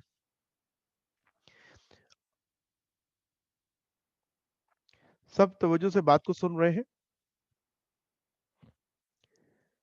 सब मेरी बात को गौर से सुन रहे हैं? यस का रिप्लाई करें तवज्जो अगर है तो. समझना है कि what is an electronic configuration. Good, सुन रहे हैं सब बात ना, बिल्कुल गौर सुन रहे हैं. जी बिल्कुल बेटा, थैंक यू. अब चलिए मेरी बात सुने, मैं क्या क्या जा रहा हूँ. देखो, इलेक्ट्रॉन एटम में होता है, कहाँ होता है इलेक्ट्रॉन एटम में, उसकी पोजीशन क्या है, उसका रेजिडेंस क्या है, वो रहता कहाँ पे है, ये बताने के लिए हम ये टर्म यूज करते हैं electronic configuration, the arrangement of electron. तो मैं कहता हूं electronic configuration is the complete detailed address of an electron in an atom. मुकम्मल इलेक्ट्रॉन का एड्रेस एक एटम के अंदर। मिसाल के तौर पे हम आदम जी कैंपस 5 जो हमारा नाजिमाबाद का कैंपस है, जहां आप आते हैं फिजिकल क्लास लेने, उसका एड्रेस आपने अपने दोस्त को बताना है। तो आप एड्रेस बताते हुए ये बताते हैं कि आपका कोचिंग सेंटर जो है, आपका इंस्टीट्यूट जो है, वो नाजिमाबाद में है। सबसे पहली चीज जो आप बताते हैं वो क्या बताते हैं कि किस एरिया में मौजूद है। आपका फ्रेंड कॉलेज का आपसे पूछता है कि भाई आप किस कोचिंग सेंटर में पढ़ते हैं, तो आप बोलते हैं कि भाई मैं आदम जी में पढ़ता हूँ, तो बोलते हैं उसका एड्रेस बताओ। तो उस एड्रेस में सबसे पहली चीज बताते हैं नाजिमाबाद। ये नाजिमाबाद बताने से वो एग्जैक्ट एड्रेस पे नहीं पहुंच सकता है, लेकिन इतने बताने से उसको ये बात क्लियर हो गई है कि आपका इंस्टीट्यूट जो है वो गुलशन इकबाल में नहीं है, वो लियारी में नहीं है, वो मलिर में नहीं है, वो कहाँ पे है, नाजाबाद में। तो उसको एड्रेस का इतना अंदाजा हो गया, कराची में सिर्फ नाजाबाद वो जगह है जहाँ पे आप पढ़ने जाते हैं। लेकिन अभी कंप्लीट बात नहीं हुई है। वो बोलता है कि थोड़ा सा और डिटेल बताओ कि नाजाबाद के कौन से ब्लॉक के अंदर। तो फिर कहते हैं ब्लॉक 4 आप बोलते हैं। अब वो आबासी वाले ब्लॉक में नहीं जाएगा, ब्लॉक 3 में नहीं जाएगा, ब्लॉक 1 में नहीं जाएगा, ब्लॉक 2 में नहीं। आपका जो आदम जी का इंस्टीट्यूट जो है वो नाजाबाद ब्लॉक 4 में है। अब ब्लॉक 4 पूरे के अंदर सिर्फ हमारा एक बैंगलोर नहीं है, सिर्फ हमारा एक क्या नाम है इंस्टीट्यूट नहीं है, बहुत सारे घर हैं। अब वो नाजाबाद भी पहुंच गया, ब्लॉक 4 में भी आ गया, अब वो कहाँ मूव कर रहा है, इम्तियाज के आसपास घूमेगा, कहाँ घूमेगा वो। अब आप उसको आखिरी बात जो बताते हैं तो वो कंप्लीट एड्रेस हो जाएगा, आप हाउस नंबर बोल देते हैं। ठीक है, आप जैसे हाउस नंबर बोलते हैं 8/16, 8/16, तो अब उसको कंप्लीट एड्रेस मिल गया। तो देखिए 3 बातें बताई आपने, नाजाबाद, ब्लॉक और हाउस नंबर। ये 3 बातें बताने से आप किसी भी पर्सन को बता दें, वो आपके इंस्टीट्यूट पे 100% पहुंच जाएगा। वो पहले आएगा नाजाबाद में, फिर नाजाबाद में किसी भी पूछेगा ब्लॉक 4 कौन सा है, वो बताएगा भाई इम्तियाज के बैक वाला ब्लॉक 4 है, वो ब्लॉक 4 के अंदर आ गया। अब ब्लॉक 4 में वो कहता है कि भाई ये हाउस नंबर है, तो इस हाउस नंबर पे आएगा, तो वो एग्जैक्ट आदम जी के गेट पे होगा। बिल्कुल इसी तरह एक एटम में इलेक्ट्रॉन का कंप्लीट एड्रेस बताना है तो 3 चीजें बतानी पड़ेंगी। कौन सी 3 चीजें, उसका एनर्जी लेवल, उस एनर्जी लेवल का सब एनर्जी लेवल, और उस सब एनर्जी लेवल का ऑर्बिटल। तो कॉन्फ़िगरेशन के अंदर आप 3 चीजों को देखेंगे, एनर्जी लेवल, सब energy level and orbital. Energy levels के बारे में आपने 9th में पढ़ा होगा, के, एल, एम, एन, ये एनर्जी लेवल्स हैं, ये एनर्जी लेवल्स हैं। इन एनर्जी लेवल्स के अंदर सब एनर्जी लेवल्स होते हैं, और सब एनर्जी लेवल्स के नाम क्या है, एस, पी, डी, एफ। और इन सब एनर्जी लेवल के अंदर ऑर्बिटल्स होते हैं, ऑर्बिटल्स। एस का जो सब एनर्जी लेवल का ऑर्बिटल है, इसका नाम भी एस ही है। लेकिन पी के जो ऑर्बिटल्स हैं वो 3 हैं। एक का नाम है पी एक्स ऑर्बिटल, दूसरे का नाम है पी वाई ऑर्बिटल, तीसरे का नाम है पी जेड ऑर्बिटल। इस तरह डी की भी ऑर्बिटल है और एफ के भी ऑर्बिटल्स हैं। हम स्टेप बाय स्टेप, अगर आप रेगुलर हैं और होमवर्क वक्त पे करते हैं, तो ये कॉन्फ़िगरेशन आपको समझ में आती है। बेटा इसको बहुत तवज्जो से समझना है, क्योंकि इसका इस्तेमाल ज्यादा है केमिस्ट्री में। अब रिमेनिंग जो चैप्टर है वो, और नेक्स्ट चैप्टर जो है वो इस टॉपिक पे बेस कर रहा है, और सेकेंड ईयर की केमिस्ट्री भी कर रही है। सेकेंडरी केमिस्ट्री क्यों कर रही है? सेकेंडरी केमिस्ट्री बेटा इनऑर्गेनिक है और वो स्टार्ट होती है सेकेंडरी की जो केमिस्ट्री वो कौन सी है? इनऑर्गेनिक, और वो स्टार्ट होती है पीरियोडिक टेबल से। तमाम स्टूडेंट पीरियोडिक टेबल के बारे में जानते हैं कि जिसमें हमने एलिमेंट्स को अरेंज किया हुआ है इन अ टेबल फॉर्म ना, कि एक एलिमेंट है उसका ये ग्रुप है, ये पीरियड है और ये ब्लॉक है। ग्रुप और पीरियड आपने 9th में पढ़े हुए हैं और आप सब जानते हैं कि पीरियोडिक टेबल में जो हॉरिजॉन्टल रो है वो पीरियड है और जो वर्टिकल कॉलम है वो ब्लॉक है। ये पीरियोडिक टेबल जो है वो असल में इलेक्ट्रॉनिक कॉन्फ़िगरेशन है। पीरियोडिक टेबल जो है ना, टेबल जो बना हुआ है वो कॉन्फ़िगरेशन बेस्ड है। देखिए एक एटम है, एक एटम सोडियम, इसका एटॉमिक नंबर है 11। मुझे बताना है कि सोडियम पीरियोडिक टेबल में कहां प्लेस्ड है, कहां मौजूद है। सोडियम पीरियोडिक टेबल में कहां मौजूद है? तो मैं इसकी इलेक्ट्रॉनिक कॉन्फ़िगरेशन से इसकी पोजीशन को जस्टिफाई करूंगा, प्रूफ करूंगा। सोडियम की इलेक्ट्रॉनिक, ईसी का मतलब क्या? Electronic configuration. ये हमें सीखनी है आज, समझनी है, इस पे हम बात कर रहे हैं। इलेक्ट्रॉनिक कॉन्फ़िगरेशन बेटा स्टार्ट कहां से होती है? 1s से होती है। 1s2, 2s2, 2p6, 3s1। अभी मैंने टॉपिक स्टार्ट नहीं किया, मतलब एक इंट्रोडक्शन दे रहा हूं। तो ये 1s2 2s2 क्या है इस पे भी तो गौर ना करें। सिर्फ ये देखिए कि 11 इलेक्ट्रॉन जो है एक्सपोनेंट की वैल्यू का 7 सम जो है वो 11 बन रहा है, नहीं बन रहा है? ये एक्सपोनेंट जो है इलेक्ट्रॉन्स है असल में।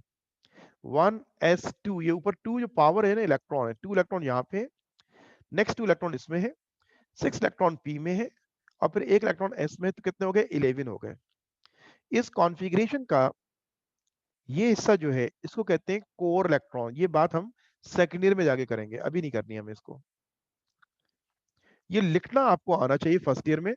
सेकेंड ईयर में इसको ब्रेकअप करेंगे कि इस कॉन्फ़िगरेशन में ये कोर इलेक्ट्रॉन है और ये जो मैं मार्क कर रहा हूं ये वैलेंस इलेक्ट्रॉन है। ये कौन सा इलेक्ट्रॉन है? ये वैलेंस इलेक्ट्रॉन है और इसकी केमिस्ट्री एलिमेंट की वो इसके अंदर मौजूद है। इस वैलेंस इलेक्ट्रॉन के अंदर 3 वैल्यूज नजर आ रही हैं, 3s और एक्सपोनेंट क्या है उसका? 1। ये 3 जो है 3 ये इस एलिमेंट का पीरियड है, मीन रो है। पीरियोडिक टेबल की थर्ड रो में ये एलिमेंट है, थर्ड रो में। फर्स्ट रो में भी नहीं है, सेकंड में भी नहीं है, फोर में भी नहीं है। किस रो में? थर्ड रो, पीरियड थर्ड है। इसका जो ग्रुप है, ग्रुप वो कैसे मालूम हो रहा है? ये जो एक्सपोनेंट 1 दिया हुआ है, वैलेंस इलेक्ट्रॉन का सम ग्रुप होता है। एक वैलेंस इलेक्ट्रॉन है इसलिए ग्रुप नंबर कौन सा है? 1। ठीक है, और सब ग्रुप कौन सा है? ए। ब्लॉक जो है वो कौन सा है इसका? एस। देखिए ये ग्रुप नंबर 1 जो 1 निकाला है 1, वो देखें इस कॉन्फ़िगरेशन से ही निकाला है। यहाँ लिखा हुआ नजर आ रहा है 1, ऊपर 2 नहीं, बैलेंस में 2 नहीं आ रहा, 2 आएगा तो 2 ग्रुप हो जाएगा। सोडियम ग्रुप 1 का एलिमेंट है। अब पीरियोडिक टेबल को अगर आप एक नजर देख लीजिए, पीरियोडिक टेबल को, तो उस पीरियोडिक टेबल के अंदर ये हमारी फर्स्ट रो है जिसमें हाइड्रोजन है और आखिरी में हीलियम है। सेकंड रो का फर्स्ट एलिमेंट कौन है? लिथियम, फिर बेरिलियम है और ये रो चलती जा रही है। थर्ड रो का फर्स्ट एलिमेंट कौन है? सोडियम। आप देखिए थर्ड रो में सोडियम आ गया और ग्रुप नंबर क्या है इसका? 1a।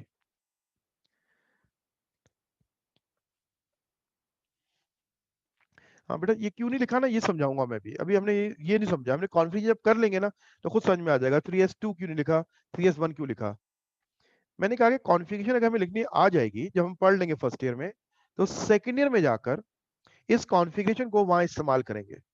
अब ये कैसे बना हुआ है इसको छोड़ दीजिए क्योंकि अभी हमने पढ़ा ही नहीं है। अभी तो कॉन्फ़िगरेशन लिखना सीखना है ना। जब हम पढ़ लेंगे, कर लेंगे, स्टेप बाय स्टेप कर लेंगे, फिर सेकंड ईयर में जब जाएंगे आप, अगर आपने इसको सीख लिया तो सेकंड ईयर की केमिस्ट्री फिर पढ़ना आपके लिए आसान हो जाएगा। अब इस कॉन्फ़िगरेशन के अंदर ये मान लीजिए कि 3s1 जो है ये वैलेंस है और आपको ये करना आ गया है। अब 3s1 की वैल्यूज जो लिखी हुई हैं ये वैल्यू कैसे बनाई गई है ये हमने भी सीखनी है। इस वैल्यू में 3 का मतलब क्या है? मतलब ये कॉन्फ़िगरेशन के अंदर ही आंसर मौजूद होते हैं। ये 3 का मतलब है इस एलिमेंट का पीरियड कौन-सा है? थर्ड है। ये जो 1 लिखा हुआ है इसका मतलब है इसका ग्रुप कौन-सा है? 1 है। तो हर एलिमेंट की कॉन्फ़िगरेशन के अंदर ये गिवन है कि उसका पीरियड कौन-सा है, उसका ग्रुप कौन-सा है। तो इसलिए कॉन्फ़िगरेशन को इस मकसद के लिए सीखना है कि आगे की केमिस्ट्री जो है वो हमारे लिए आसान हो जाए। सेकंड ईयर का पहला चैप्टर है पीरियोडिक टेबल, सारा कॉन्फ़िगरेशन बेस्ड है। दूसरा चैप्टर है हाइड्रोजन और थर्ड है एस ब्लॉक एलिमेंट्स, वो एलिमेंट जिनका वैलेंस इलेक्ट्रॉन एस में होता है। नेक्स्ट चैप्टर का नाम है पी ब्लॉक एलिमेंट्स। तो हम एलिमेंट को क्लासिफाई कर रहे हैं कॉन्फ़िगरेशन की बेस पे। तो इसलिए कॉन्फ़िगरेशन को समझना बहुत ज़रूरी है और बहुत इंपॉर्टेंट टॉपिक है। अब इसमें 2 चीज़ें हैं। एक तो कॉन्फ़िगरेशन ये लिखनी आनी चाहिए, जैसे अभी मैंने लिखी सोडियम की, ये लिखनी आनी चाहिए और दूसरी जो है इसकी थ्योरी मालूम होनी चाहिए। ये कॉन्फ़िगरेशन जो है, ये ड्राइव कैसे हुई, ये बनाई कैसे गई? ये कैसे मालूम हुआ कि 1s2 पहले होना चाहिए, फिर 2s2 होना चाहिए? ये ऑर्डर जो है, ये फॉर्मेशन जो है, ये कैसे बनी है, उसकी उसकी थ्योरी है। तो थ्योरी को हम बाद में करेंगे और एप्लीकेशन पहले करेंगे। मीन्स इसको अप्लाई करना, इसको लिखना हमें पहले आएगा और उसके बाद हम समझेंगे कि ये लिखा क्यों गया है ऐसे। तो मैंने आपसे कहा था कि इस सीक्वेंस को याद कर लें। ये जो सीक्वेंस है इसको याद कर लें। अब इस सीक्वेंस के अंदर आप देखिएगा कि 3 वैल्यूज़ नज़र आएँगी हर जगह। सबसे पहले 1s2 देख लीजिए, 3 वैल्यूज़ हैं। कौन-कौन सी? 1, s और 2। इस 2p6 में 3 वैल्यूज़ हैं, कौन-कौन से? कोएफ़िशिएंट में डला हुआ नंबर 2, अल्फ़ाबेट कौन-सा है? p, एक्सपोनेंट की वैल्यू क्या है? 6। सब में ऐसा ही है ना? अगर आपको ये सीक्वेंस याद है, तो हम आगे बात ईज़िली कर सकते हैं। ओके। अब इस कॉन्फ़िगरेशन बेस किस पे करता है? 3 वैल्यूज़ पे करता है। जैसे मैंने फर्स्ट को यहाँ कॉपी किया, फर्स्ट क्या लिखा हुआ है? 1s2। आप किसी को ले लें, 4p6 को ले लें। तो आप कॉन्फ़िगरेशन किसी भी पार्ट को लेंगे, तो उसमें 3 वैल्यूज़ होती हैं। कोएफ़िशिएंट वैल्यू जिसको मैंने रेड कलर किया, साथ में एक अल्फ़ाबेट डला हुआ है, एस, पी, डी, एफ के अल्फ़ाबेट्स होते हैं और एक्सपोनेंट पे एक नंबर डला हुआ होता है। इन तीनों के मीनिंग क्या है? ये सारी कॉन्फ़िगरेशन में जो कोएफ़िशिएंट के नंबर पहले उनको देखें, कोएफ़िशिएंट के नंबर कौन-कौन से हैं?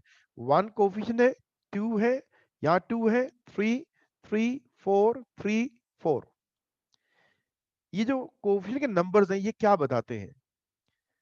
ये जो कोएफ़िशिएंट के नंबर हैं, ये बताते हैं अबाउट एनर्जी लेवल, कि इलेक्ट्रॉन का एनर्जी लेवल कौन-सा है। क्या बताते हैं? About energy level. इसको कॉपी करें साथ-साथ, ये बात जो मैं लिख रहा हूँ, 1:2 इसको कॉपी करें। कॉन्फ़िगरेशन में जो कोएफ़िशिएंट का नंबर है, वो क्या है? वो है एनर्जी लेवल। इस कोएफ़िशिएंट के साथ आपको एक अल्फ़ाबेट नज़र आ रहा होगा। S, P, D, F. कौन-कौन से अल्फ़ाबेट्स हैं? एस होगा या कोएफ़िशिएंट के साथ पी होगा या डी होगा या फिर क्या होगा? एफ। एफ जो है वो और हायर ऑर्बिट है, हमारे सिलेबस में नहीं है। बेसिक जो है वो यहाँ तक करना है, इसके आगे भी कंटिन्यू हो रहा है। यहाँ तक हमें 100% करना है। जितने भी एस होते हैं उनकी एक्सपोनेंट की हाईएस्ट वैल्यू 2 है, मैक्सिमम वैल्यू 2 है। पी की मैक्सिमम कितनी है? 6 है। डी की कितनी है? 10 है और एफ की कितनी है? 14 है। एस, पी, डी, एफ की जो हाईएस्ट वैल्यूज है, ये वैल्यूज क्या है इनको मैं बाद में बात करते हैं। पहले एस, पी, डी, एफ ये कौन है? नोट डाउन करें, ये है ऑर्बिटल।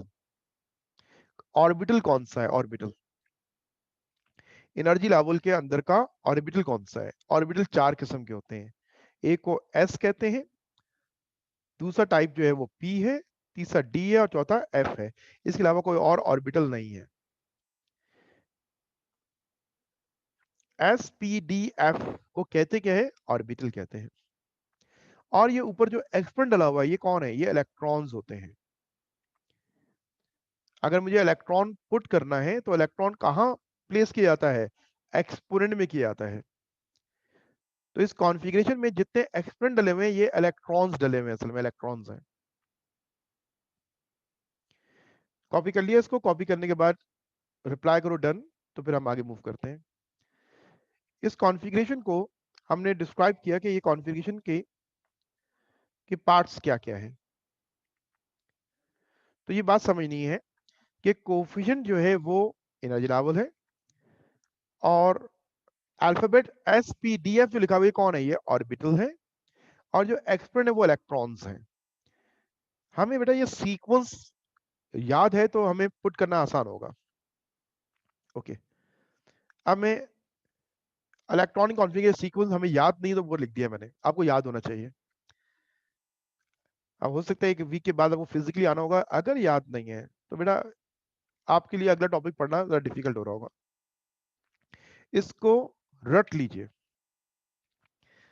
देखिए, इलेक्ट्रॉन जो आपके हैं किसी भी एटम के, वो स्टार्ट होते हैं फिल होना 1s से। अगर आपके एटम के अंदर 3 इलेक्ट्रॉन है, सिर्फ 3 तो मैं स्टार्ट कहां से करूंगा, 1s से स्टार्ट लूंगा। 3 इलेक्ट्रॉन है, 1s में इलेक्ट्रॉन पुट करें, इलेक्ट्रॉन ऊपर पावर पुट किए जाते हैं। क्या मैं s में 3 इलेक्ट्रॉन पुट कर सकता हूं? नो, रॉन्ग होगा। क्यों रॉन्ग होगा ये? क्योंकि हमने ये बात रट ली है कि s में गुंजाइश 2 इलेक्ट्रॉन्स की है, मैक्सिमम। मैक्सिमम मिनिमम हो सकती है। मिनिमम का मतलब क्या है? एम्प्टी कर दूं, मैं 0 कर दूं, खाली कर दूं। मिनिमम का मतलब क्या है? 1 कर दूं। मैक्सिमम क्या कर दूं? 2 कर दूं। 3 नहीं हो सकता s कभी भी। अगर s के ऊपर 3 लिख दिया तो रॉन्ग है, क्योंकि s में गुंजाइश ही नहीं है। s में 2 से ज्यादा इलेक्ट्रॉन आने की गुंजाइश नहीं है। दोबारा मुझे बताइए कि 3 इलेक्ट्रॉन है, एक एटॉमिक नंबर जो है वो 3 है, एक एटम में 3 इलेक्ट्रॉन है, मुझे उनको अरेंज करना है। तो अरेंजमेंट स्टार्ट कहां से होती है? यहां स्टार्ट होती है। ऊपर इलेक्ट्रॉन मैक्सिमम लिखे हुए हैं, आपके कितने हैं आपने पुट करने हैं। आपको कहां तक कॉन्फ़िगरेशन करनी है, ये एटॉमिक नंबर के अकॉर्डिंग करनी है। हम स्टार्ट लेते हैं 1s से। अब 3 में से 2 इलेक्ट्रॉन इसमें पुट किए तो ये फुल हो गया, और एक इलेक्ट्रॉन बच गया, वो नेक्स्ट में मूव होगा, नेक्स्ट ऑर्बिट में फिल किया जाएगा। 1s2 के बाद नेक्स्ट ऑर्बिट कौन सा है? नेक्स्ट ऑर्बिट कहते हैं हम 2s है। इसमें इलेक्ट्रॉन कितने आ सकते हैं? 2, क्योंकि हर s में 2 इलेक्ट्रॉन आते हैं मैक्सिमम। आपके पास रिमेनिंग इलेक्ट्रॉन कितने हैं? मुझे जवाब दीजिए, कितने इलेक्ट्रॉन है? 3 इलेक्ट्रॉन थे, मैंने 1s में 2 पुट कर दिए, अब इलेक्ट्रॉन कितने बच गए? 2 पुट कर दिए, 1 बच गया, वो 2s में लिख दिया, तो ये इलेक्ट्रॉन अरेंज कर दिए इस एटम के। ये इलेक्ट्रॉन इस एटम के मैंने अरेंज कर दिए। जिस एटम का अटॉमिक नंबर 3 है उसकी इलेक्ट्रॉनिक कॉन्फ़िगरेशन क्या होगी? 1s2 2s1 होगी। ठीक है, ये बात समझ में आ गई? 1s2 2s1 उसकी कॉन्फ़िगरेशन होगी जिसका अटॉमिक नंबर 3 है। अब एटॉमिक नंबर गिवन है, उसको देखते हुए इस सीक्वेंस को फिलअप करना होगा। इस सीक्वेंस को फिलअप करना होगा। हम स्टार्ट करते हैं एटॉमिक नंबर 1 से। मेरे साथ साथ आप कॉपी करेंगे, ठीक है आप लोग? ये मैंने एक मिसाल दी है, हम स्टार्ट करेंगे एटॉमिक नंबर 1 से। देखिए एटॉमिक नंबर 1 कौन है? हाइड्रोजन। फर्स्ट 36 एलिमेंट्स के नाम, एटॉमिक नंबर और कॉन्फ़िगरेशन हमें याद करनी है, हमें लिखना आना चाहिए। डिफिकल्ट नहीं है, आसान है, स्टेप बाय स्टेप करेंगे हम। आज फर्स्ट 20 करेंगे, बस फर्स्ट 20, और वो बहुत ही आसान है लिखना, तो इसलिए मेरे साथ क्लास में इसको सॉल्व करेंगे आप। अब ये हाइड्रोजन पहला एलिमेंट है जिसका एटॉमिक नंबर 1 का मतलब है जिसके पास एक इलेक्ट्रॉन वाला एटम जो है वो हाइड्रोजन है। इलेक्ट्रॉन 2 होंगे तो हाइड्रोजन है वो हीलियम है। हम हाइड्रोजन की बात करें जिसका एटॉमिक नंबर 1 है। Atomic number is the number of electron also. अब ये एक इलेक्ट्रॉन है, और आपने इसके इस एक इलेक्ट्रॉन को की कॉन्फ़िगरेशन करनी है, इसको अरेंज करना है। तो अरेंजमेंट ऑफ इलेक्ट्रॉन स्टार्ट कहां से होती है? 1s से होती है। आप इसकी कॉन्फ़िगरेशन इस सीक्वेंस को देखते हुए जब लिखोगे तो क्या लिखोगे? क्या लिखोगे? ये लिखेंगे 1s1, 1s2 क्यों नहीं किया आपने? क्योंकि आपके पास इलेक्ट्रॉन एक ही है। अगर आप 1s2 लिख दोगे तो वो बताएगा कि 2 इलेक्ट्रॉन, 2 तो नहीं है इसके पास, इसके पास एक ही इलेक्ट्रॉन है। इसलिए इसका कॉन्फ़िगरेशन क्या होगा? 1s1 होगा। किसी स्टूडेंट को अगर इसमें कोई क्वेश्चन है तो वो मुझसे पूछ ले कि 1s1 क्यों लिखा? मैंने ये पूरा क्यों नहीं लिख दिया? ये पूरा ऊपर इलेक्ट्रॉन है, जितने इलेक्ट्रॉन है उतना लिखा जाएगा, उतने हद तक लिखोगे। बेटा ओके का मैसेज करो मुझे कि आपने ये बात समझ ली है, तो हम आगे मूव करेंगे। हम एटॉमिक नंबर बढ़ाते जाएंगे और कॉन्फ़िगरेशन करते जाएंगे। अगर बात समझ लिए ओके, नहीं तो फिर आप सवाल कीजिएगा मुझे। सबने समझ लिया ना? Okay done. Okay thank you बेटा।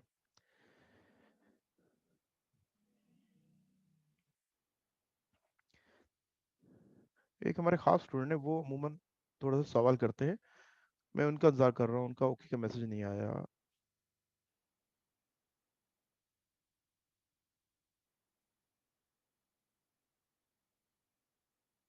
हाँ आ गया मैसेज, गुड। ठीक है बेटा, फिर भी अगर समझ में नहीं आएगा ना तो फिजिकली भी आ जाएगा ना, जिसको अगर समझ में नहीं आ रहा है, क्योंकि इसके लिए आपको पास बैठ के भी समझना होगा। तो अगर नहीं समझ में आए तो जरूर आइएगा, ठीक है? ओके मैं आगे बढ़ता हूँ। अब देखो एक और एलिमेंट में लिखा, नेक्स्ट एलिमेंट कौन है? हीलियम। और उसका एटॉमिक नंबर क्या है? 2। अब ये 2 इलेक्ट्रॉन है, मुझे अरेंज करने हैं। तो स्टार्ट कहां से करूंगा? स्टार्ट हमेशा स्टार्टिंग पॉइंट यही है 1s। तो मैं लिखता हूं इसकी 2 इलेक्ट्रॉन की कॉन्फ़िगरेशन लिखता हूं। तो क्या कॉन्फ़िगरेशन होगी? 1s2। 2 इलेक्ट्रॉन थे, इस 1s में दोनों पुट कर दिए, इलेक्ट्रॉन एंड हो गए, कॉन्फ़िगरेशन खत्म हो गई। इसके आगे कॉन्फ़िगरेशन मूव नहीं होगी क्योंकि इसके 2 इलेक्ट्रॉन थे। तो हीलियम की कॉन्फ़िगरेशन क्या है? 1s2। मेरे साथ कॉपी करें। इसके बाद नेक्स्ट एलिमेंट है लिथियम, जिसको मैंने अभी आपको एज अ एग्जांपल करवाया था। लिथियम 3 इलेक्ट्रॉन्स है, एटॉमिक नंबर 3 का मतलब 3 इलेक्ट्रॉन्स है। इन 3 इलेक्ट्रॉन्स को इस सीक्वेंस में पुट करना है। ये सीक्वेंस हमें जबान याद होना चाहिए। स्टार्ट कहां से होता है?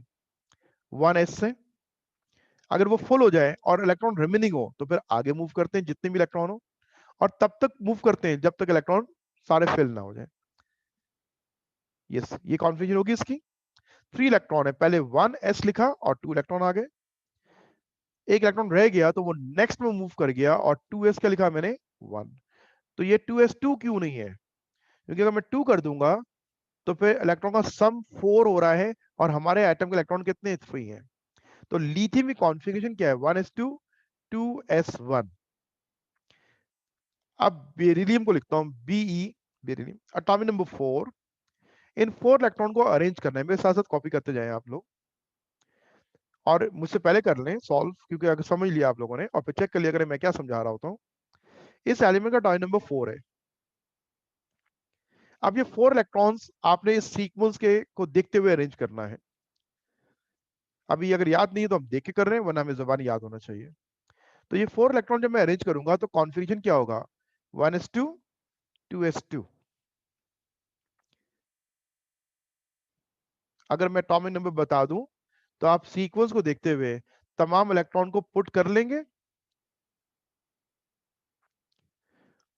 और किसी को अगर डिफिकल्टी है, मुश्किल हो रही है, वो मुझे 20 से लेस नंबर कोई भी बताए, मैं वो लिख के बताया था। कोई भी मिसाल बताएंगे सर ये 20 वाला कर, 20 से कम में, क्योंकि 20 आज हमारा सिलेबस है। मैंने कहा था ना कि हम स्टेप बाय स्टेप करेंगे, 20 तक हमें आज करना है। आज की लर्निंग 20 तक है एटॉमिक नंबर। तो 20, यस एक सवाल आ गया, 16 आ गया। गुड, बहुत सारे स्टूडेंट कर लेंगे। 16 बेटा देखो एटॉमिक नंबर क्या है? 16 है। मैंने कहा था कि एटॉमिक नंबर के साथ एलिमेंट को भी याद करना है। हमें पता होना चाहिए ये एलिमेंट सल्फर है, ये साथ साथ ये भी याद करनी बातें। तो 20 एलिमेंट के नाम, एटॉमिक नंबर और कॉन्फ़िगरेशन, ये 3 काम आपको आज की क्लास में समझने और करने हैं। बेटा 16 इलेक्ट्रॉन है, स्टार्ट कहां से करेंगे? 1s से। 2 इलेक्ट्रॉन पुट कर दिए तो कितने रह गए? 14। तो अगला हमारा ऑर्बिटल कौन सा है? 2s है। उसमें इलेक्ट्रॉन 2 आ सकते हैं, आपने 2 यहां पुट कर दिए। अब इलेक्ट्रॉन कितने रह गए? 12। तो नेक्स्ट कौन है? 2p है। मैं सीक्वेंस में बढ़ता चला जाऊंगा जब तक मेरे इलेक्ट्रॉन फिनिश नहीं हो जाते।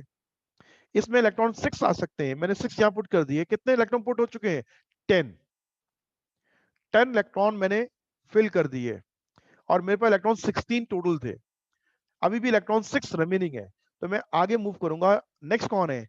3s है। उन 6 में से 2 इलेक्ट्रॉन यहां पुट कर दिए, तो कितने रह गए? 4। इसके बाद नेक्स्ट कौन सा है? 3p। इलेक्ट्रॉन p में कितने आ सकते हैं? 6। आपके पास रिमेनिंग कितने हैं? अब्दुल्ला आप बताओ, रिमेनिंग इलेक्ट्रॉन कितने हैं जो मैं p में पुट करूंगा? p में इलेक्ट्रॉन 6 आ सकते हैं, रिमेनिंग कितने? यस 4। ये आपने 4 यहां पुट कर दिए, ये कॉन्फ़िगरेशन एंड हो गई। इस एलिमेंट एटॉमिक नंबर 16 की ये कॉन्फ़िगरेशन है। ये बात समझ में आ गई आपको? अब फर्स्ट 20 एलिमेंट की कॉन्फ़िगरेशन करनी है आपको, खुद करनी है। फर्स्ट 20 एलिमेंट्स की कॉन्फ़िगरेशन आपको खुद करनी है। मैंने बता दिया आपको, ठीक है। अब मैं एटॉमिक नंबर लिख रहा हूं, साथ साथ कॉपी कर लें। देखिए बोरॉन है, एटॉमिक नंबर क्या है? 5। कार्बन का एटॉमिक नंबर क्या है? 6। नाइट्रोजन का 7। ऑक्सीजन का 8। फ्लोरीन 9। नियॉन 10। मैं 20 एलिमेंट्स लिख रहा हूं। आपका होमवर्क ये है कि इनकी कॉन्फ़िगरेशन करनी है। इसके बाद नेक्स्ट एलिमेंट कौन है? सोडियम। एटॉमिक नंबर क्या है? 11। मैग्नीशियम का एटॉमिक नंबर क्या है? 12। एल्युमिनियम का 13। सिलिकॉन का atomic number 14। Phosphorus 15। Sulphur 16। Chlorine 17। Organ 18। Potassium 19 और कैल्शियम 20। यहां तक आज हमें समझना है, यहां तक हमें समझना है, ठीक है। होमवर्क समझ में आ गया आपको क्या करना है? आपको हाइजेनबर्ग अनसर्टेनिटी प्रिंसिपल तक की सारी थ्योरी चैप्टर नंबर 3 में से अब याद कर लेनी है। उसके बाद अब ये थोड़ा मैथमेटिकल हमारा कुछ वर्क है कॉन्फ़िगरेशन का। पहले लिखना समझेंगे और फिर ये सारे रूल्स भी पढ़ेंगे, और मैंने वही कहा स्टेप बाय स्टेप इंशाल्लाह। रेगुलर रहो और होमवर्क करते रहो, तो आपको आपका कॉन्सेप्ट बहुत अच्छे अंदाज से क्लियर हो जाएगा। तो 20 एलिमेंट की हमें कॉन्फ़िगरेशन लिखनी आनी चाहिए। लिखना कि 20 में से कोई नंबर हमें बता दी जाए तो हम फौरन उसकी कॉन्फ़िगरेशन कर सकते हैं कि इलेक्ट्रॉन को अरेंज कर सकते हैं। दोबारा हम ये बात करेंगे 1 क्या है, s क्या है, और 2 इलेक्ट्रॉन 2 ही क्यों है, 3 क्यों नहीं है, ये सारी बातें बात की हैं। सबने कॉपी कर लिया इसको?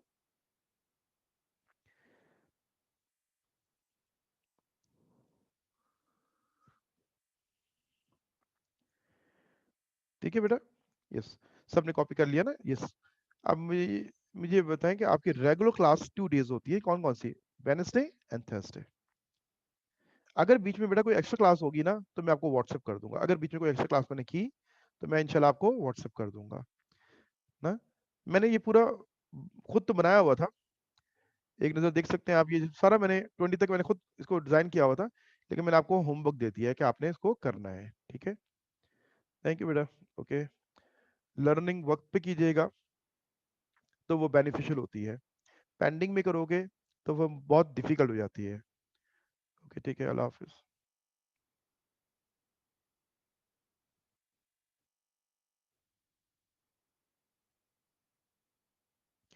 बेटा सेक्शन सी के सर सुहेल अहमद होते हैं, आपको आवाज़ आ रही होगी ना, मैंने भी एंड नहीं किया। सेक्शन सी के लिए जो आप सिलेबस की बात कर रहे हैं, सर सुहेल अहमद से काइंडली फ़ोन करके बात कर लें। 3 बजे के बाद, 3 से लेकर रात 9 बजे के दरमियान वो होते हैं। आप ज़रूर उनको बताइए, उनको इन्फॉर्म कीजिए, वो आपको समझा देंगे, ठीक है। थैंक यू बेटा, अल्लाह हाफिज़।